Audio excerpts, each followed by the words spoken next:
नमो अरिहन्ताणं नमो सिद्धाणं नमो आयर्याणं नमो वज्झायाणं नमो लोये सव्वसाहुणं मङ्गलं भगवान् वीरो मङ्गलं गौतमो गणी मङ्गलं कुन्दकुन्दार्यो जैनधर्मोऽस्तु मङ्गलम् सर्वमङ्गलमाङ्गल्यं सर्वकल्याणकारकं प्रदानं सर्वधर्माणां जैनं जयतु शासनं जैनं जयतु शासनं सर्वव्यापेक्षिद्रूप स्वरूपाय परात्मने सोपलब्धि प्रसिद्धाय ज्ञानानंदात्मने नमः। 116 गाथा हो गई थी और अब इसमें 117 नंबर की गाथा में अब यह व्यक्त करते हैं कि मनुष्यादि पर्याय जीव की क्रिया के फल हैं, है ना। दो तरह की क्रिया की बात आएगी, देखो इसमें। अभी पहले गाथा पढ़ते हैं। कम्ममन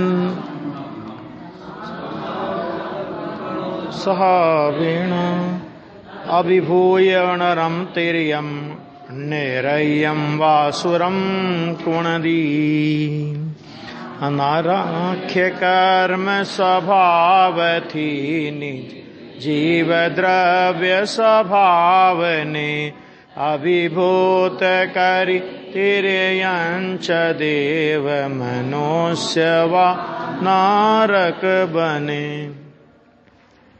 देखो वहां नाम संज्ञा वाला कर्म, नाम कर्म होता है ना, तो नाम संज्ञा वाला कर्म अपने स्वभाव से जीव के स्वभाव का पराभव करके मनुष्य, तिर्यंच, नारक अथवा देव इन पर्यायों को करता है।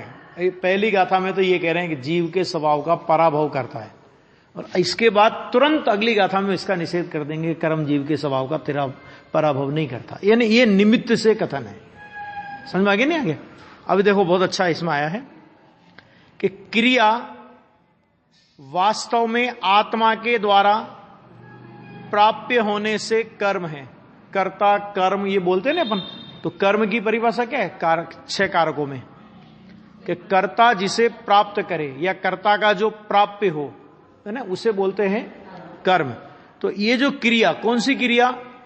कि जो राग द्वेष मोह वाली क्रिया, जिसे स्वभावभूत क्रिया कही थी, मैंने स्वाभाविक क्रिया कही थी ना, विभाव स्वभाव वाली क्रिया जिसे बोली थी 116 नंबर की गाथा में, तो वो क्या है कि वह वास्तव में आत्मा के द्वारा प्राप्य होने से कर्म है। मैंने मूल कर्म तो आत्मा का वो है, कौन सा? कि यहां पर जो यहां के प्रकरण में है ना, यहां के प्रकरण में, क्योंकि यहां पर तो जड़ कर्म की और विभाव की बात चलेगी। अभी जड़ कर्म की बात आएगी और विभाव माने भाव कर्म की बात आएगी। तो आत्मा का कर्म वास्तव में कौन सा है इनमें से? कि ये जो क्रिया है, राग देश मोह वाली जो क्रिया जिसकी बात चल रही है यहां पे, देव मनुष्य तिर्यंच नारकी जिसके फल में होते हैं, कि वह क्रिया वास्तव में आत्मा के द्वारा प्राप्य होने से, यानी आत्मा उसको प्राप्त करता है, आत्मा का प्राप्य होने से वह कर्म है।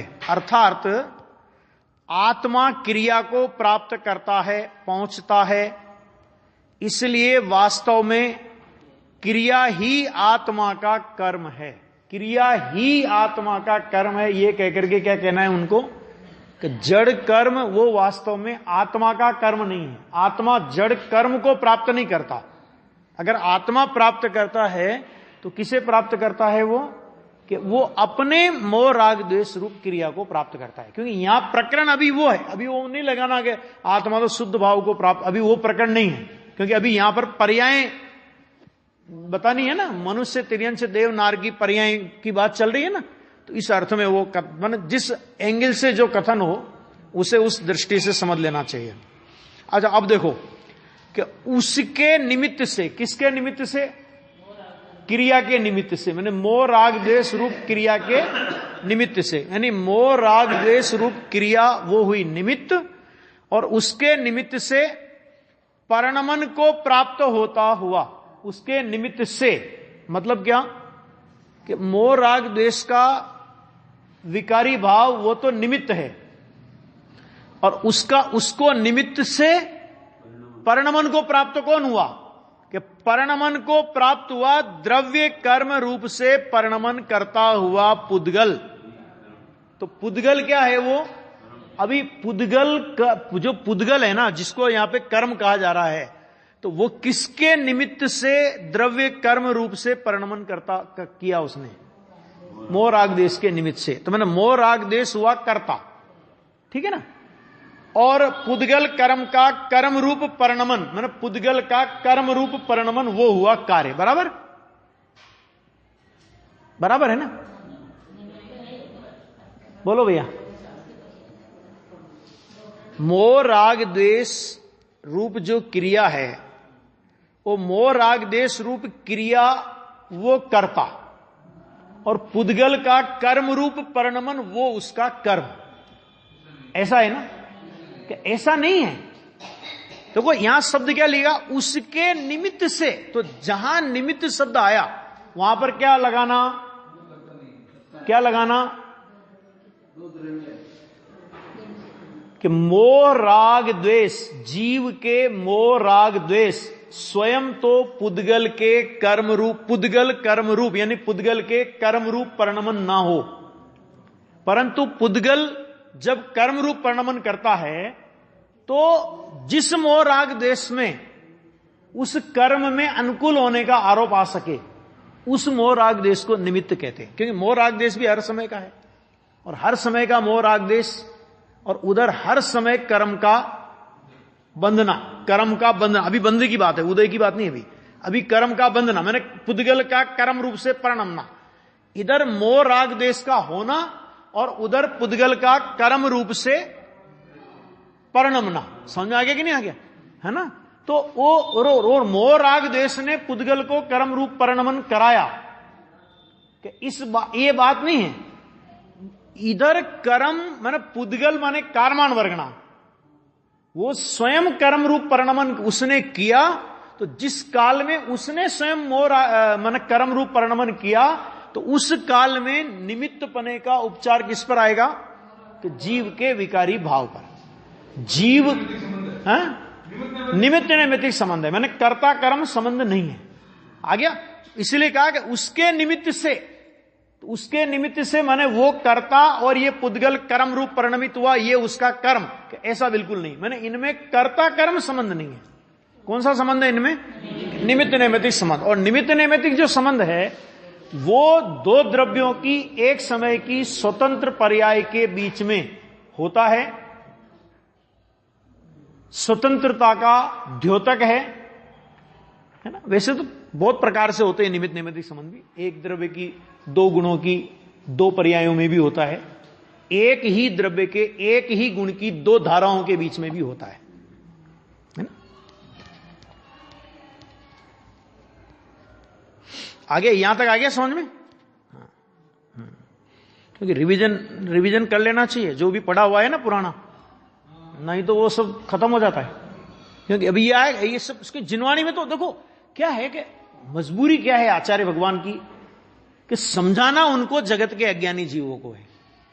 तो अज्ञानी जीवों को अज्ञानी जीवों की भाषा में तो समझाना पड़ेगा, और इसीलिए तुरंत अगली गाथा 117 नंबर की गाथा में तुरंत लिख दिया जीव के स्वभाव का पराभव नहीं करता।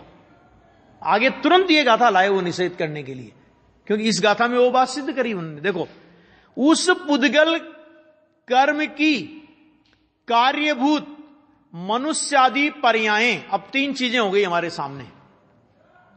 तीन चीजें कौन कौन सी हो गई? देखो, पहले मोह राग द्वेष है ना?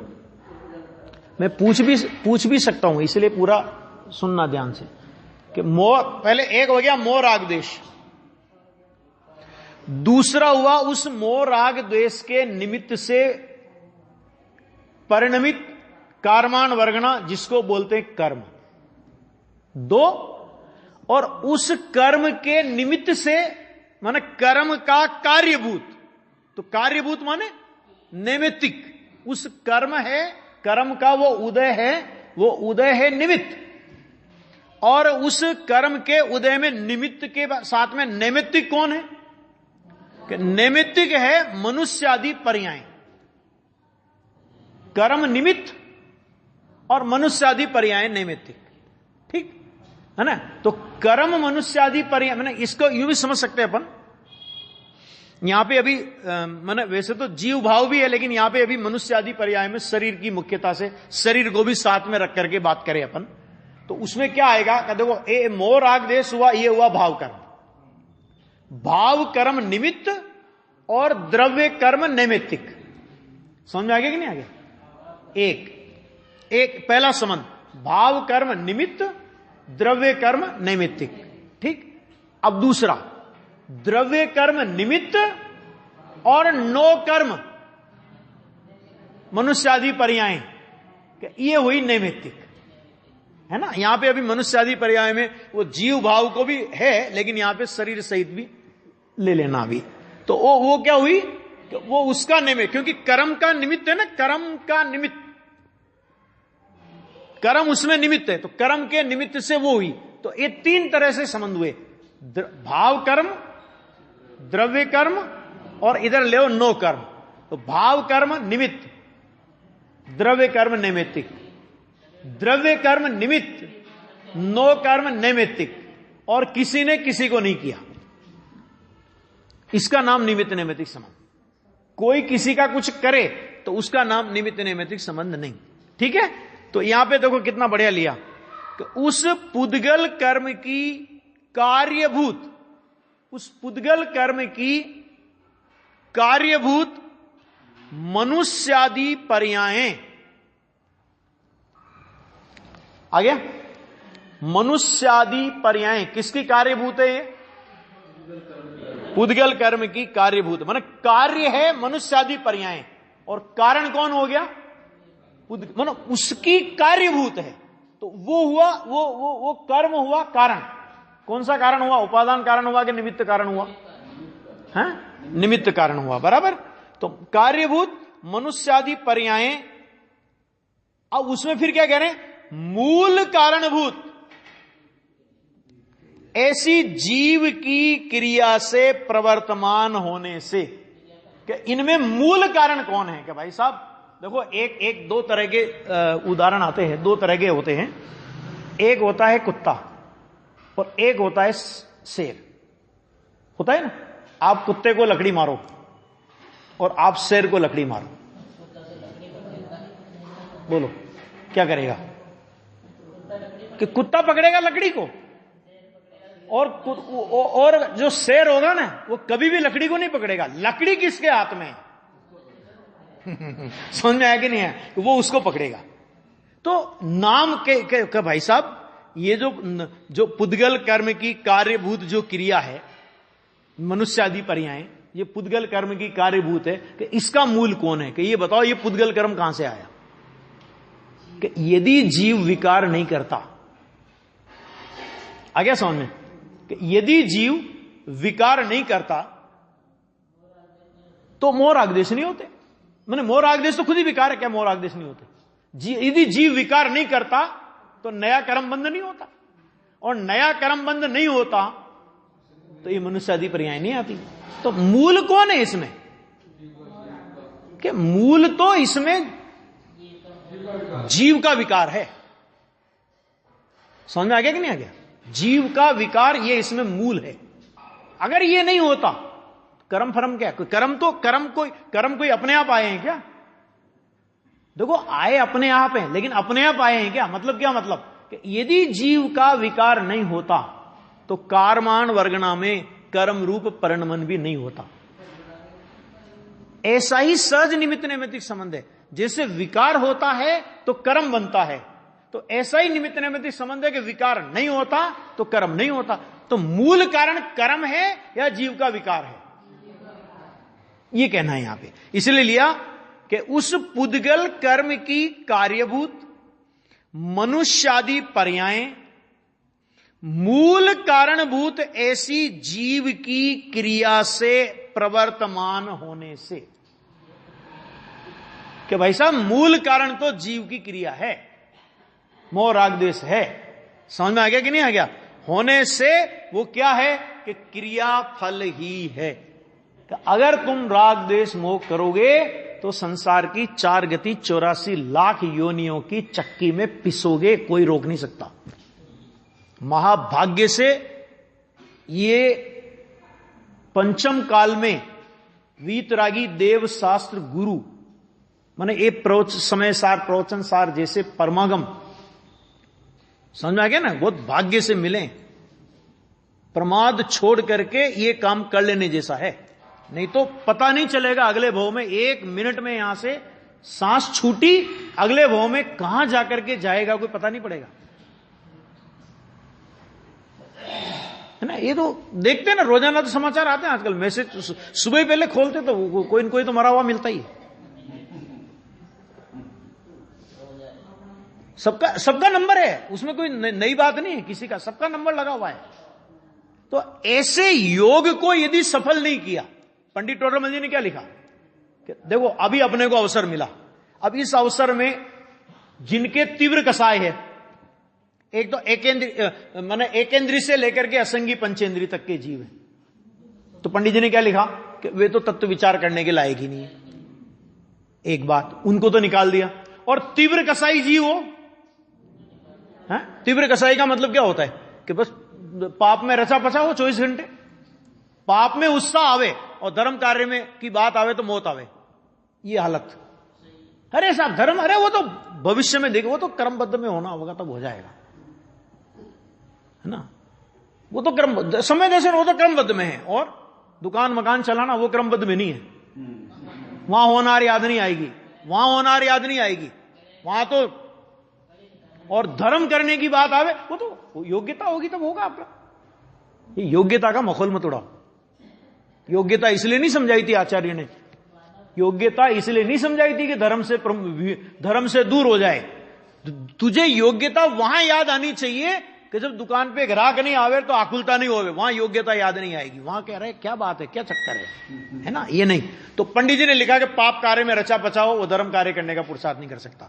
अब कसाई की मंदता किसी की हुई, कसाई मंद है अभी, ठीक है। अब कसाय मंद होने में 2 बातें, कि जिस समय कसाय मंद है, यदि उस समय तू तत्व विचार का उद्यम कर ले तो अपना काम कर सकता है। और कसाई की मंदता का उपयोग काय में करे कि मंद रागादि सहित विषय कसाय के कार्यों में प्रवर्ते।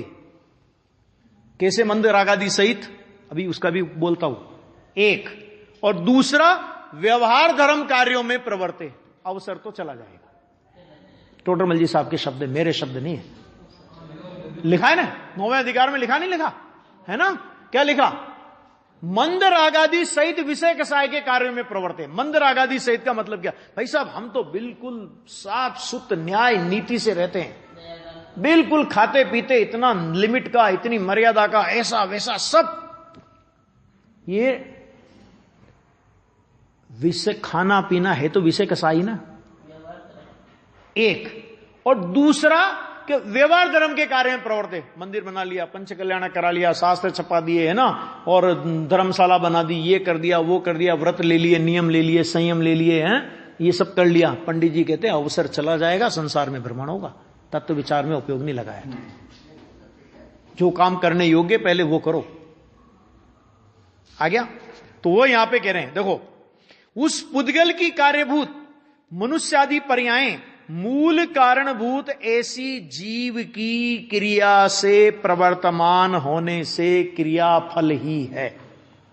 मूल कारण अपने ऊपर जाता है।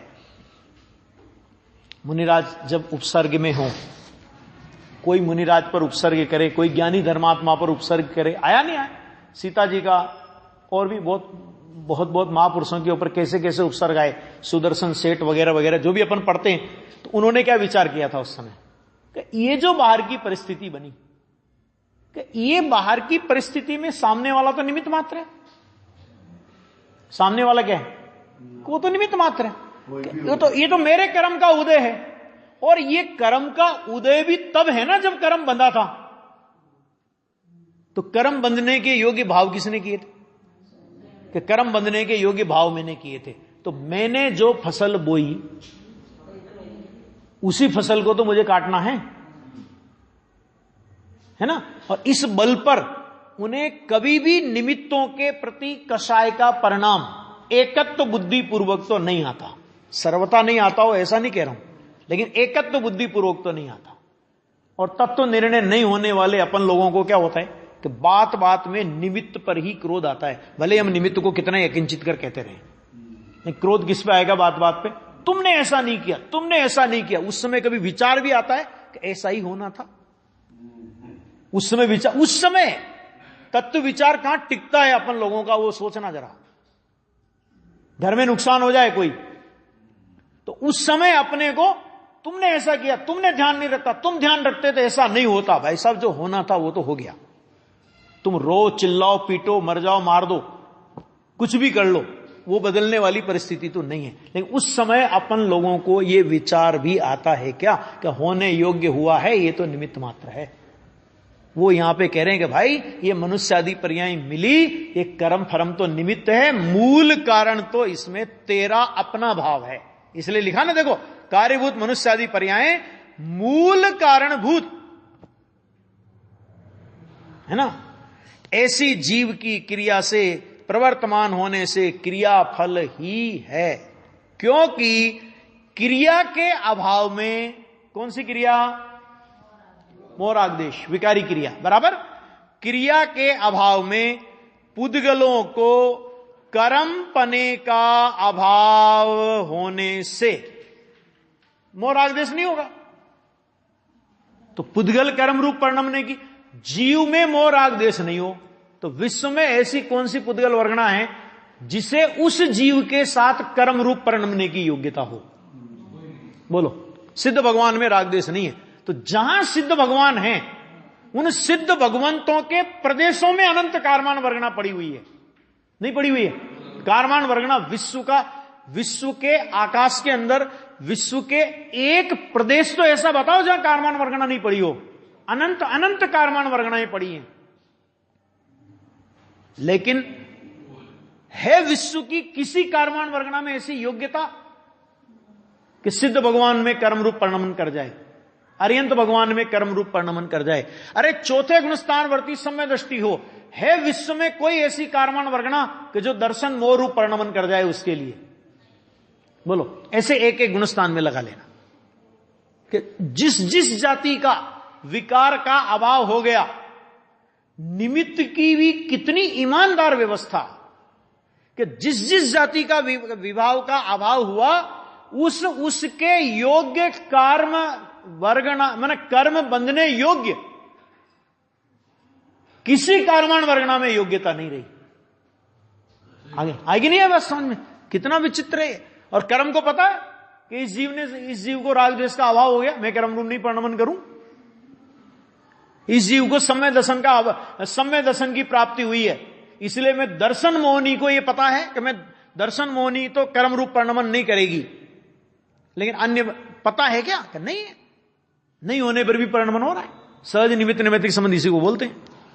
देखो, पुद्गलों के अभाव में, क्रिया के अभाव में पुद्गलों को कर्म पने का अभाव होने से क्या होगा? उस पुद्गल कर्म की कार्यभूत मनुष्यादि पर्यायों का अभाव होता है। सीधी सी बात होगी। भाव कर्म नहीं तो द्रव्य कर्म नहीं, द्रव्य कर्म नहीं तो नो कर्म नहीं, और भाव कर्म नहीं इसलिए द्रव्य कर्म नहीं, ऐसा नहीं, और द्रव्य कर्म नहीं इसलिए नो कर्म नहीं, ऐसा नहीं। द्रव्य कर्म का अभाव अपनी योग्यता से, नो कर्म का अभाव अपनी योग्यता से, भाव कर्म का अभाव अपनी योग्यता से। जीव ने अपने स्वभाव का आश्रय किया, भाव कर्म का अभाव हो गया।